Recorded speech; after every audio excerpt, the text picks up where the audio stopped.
आप देख रहे हैं kids story time with Hasan Ali Urdu stories. हर नई कहानी के लिए सब्सक्राइब करें। शाम की नरम हवा चल रही थी, सूरज ढल रहा था और परिंदों की चहचहाट मध्यम होती जा रही थी। हसन अली स्कूल से वापस आया तो उसके कदमों के नीचे कुछ कागज सा चुरमराया। वो झुका। एक छोटा सा पैकेट दरवाजे के पास रखा था। पैकेट पर ना नाम लिखा था, ना कोई निशान।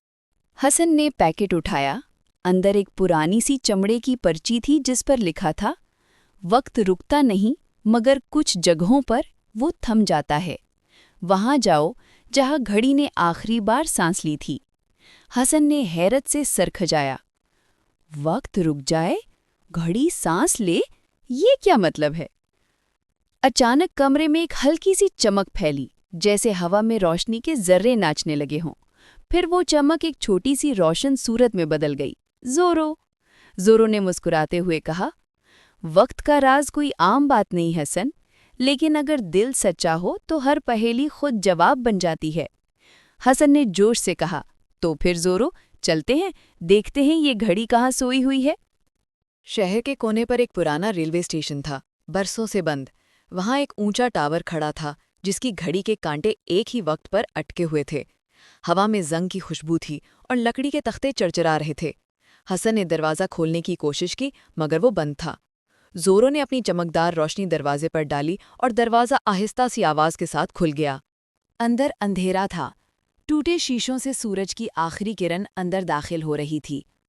इसी रोशनी में एक दीवार पर कोयले से लिखा हुआ जुमला नजर आया, जहां साया गिरे वहीं सच छुपा है। हसन ने फौरन देखा।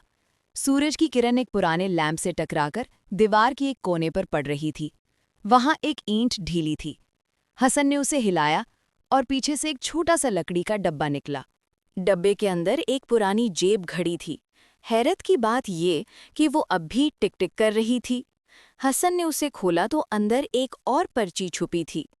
वक्त रुक नहीं सकता मगर यादें इसे रोक लेती हैं।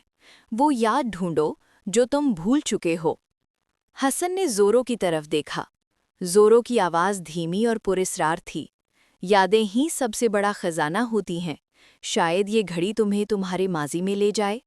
अचानक घड़ी की सुइयां तेजी से घूमने लगीं। इर्द गिर्द की हर चीज़ धुंध बन गई। हसन ने खुद को एक पुराने बाग में पाया, जहाँ एक नन्हा बच्चा बेंच पर बैठा रो रहा था। वो आगे बढ़ा। वो बच्चा खुद हसन अली था, बहुत छोटा, बहुत मासूम। जोरो आहिस्ता बोली, ये वो दिन है जब तुमने वादा किया था कि कभी झूठ नहीं बोलोगे। याद है? वो वादा तुम भूल गए थे हसन। हसन के दिल में नरमी सी फैल गई।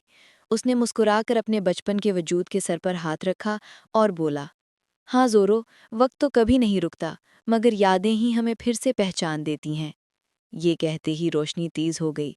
हसन ने आंखें बंद कीं और जब खोलीं तो वो फिर अपने घर के सामने था। पैकेट गायब हो चुका था मगर उसके हाथ में वो घड़ी मौजूद थी।